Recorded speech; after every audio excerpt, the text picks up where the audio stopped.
Yeah, I'm going to step off the limb now.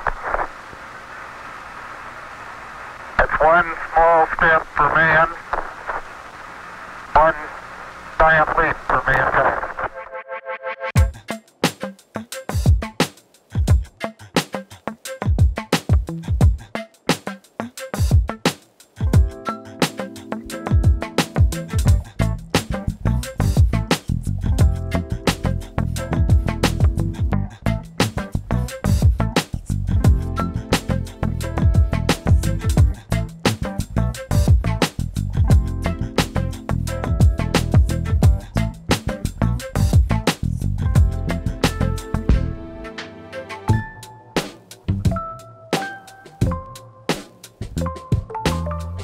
Le drapeau américain a été prévu pour flotter.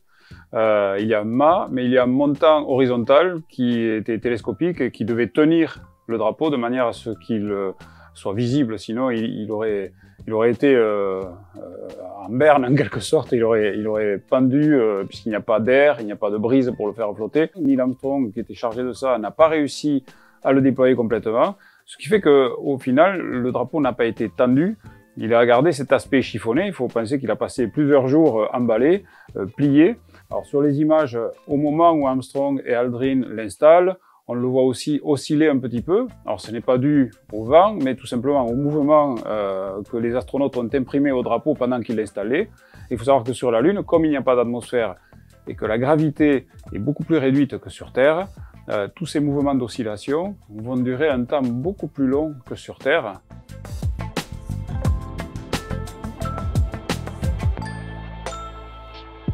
Les étoiles ne sont pas visibles tout simplement parce que les astronautes ont pris des photos et que ces photos ont été prises en plein jour.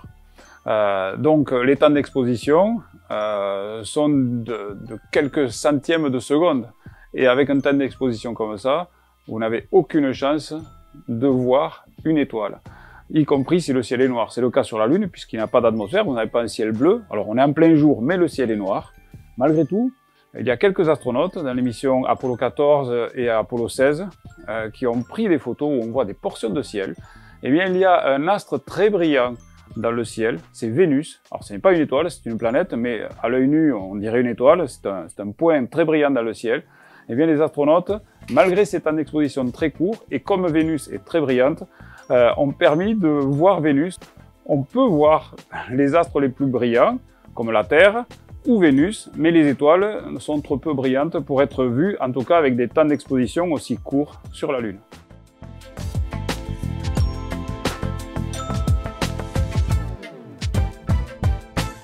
Le module lunaire se pose sur la Lune avec une rétrofusée, un peu comme la fusée de Tintin. Vous avez une fusée qui crache vers le bas, effectivement, qui va souffler le sol sous ses pattes.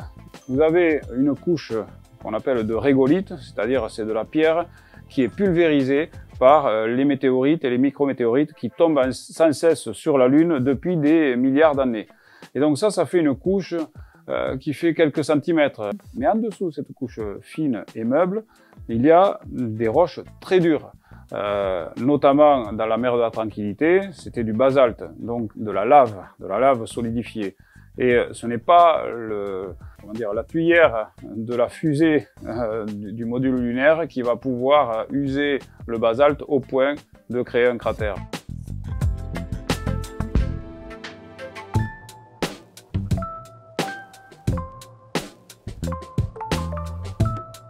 Le fait que les ombres semblent aller dans des directions différentes tient à mon avis, deux arguments principaux. Le premier, c'est que le sol de la Lune, il a beau sembler plat comme ça, notamment sur le site Apollo 11, il ne l'est pas du tout. Vous avez des cratères, des bosses. Donc la projection de cette ombre ne va pas se faire de manière quasi parallèle pour deux objets qui vont être côte à côte. Et puis il y a une question tout simplement de géométrie et d'angle de vue.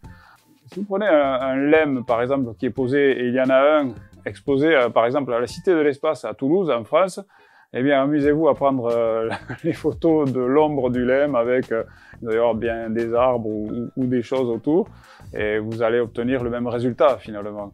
Donc il y a la perspective et le fait que le sol peut être inégal.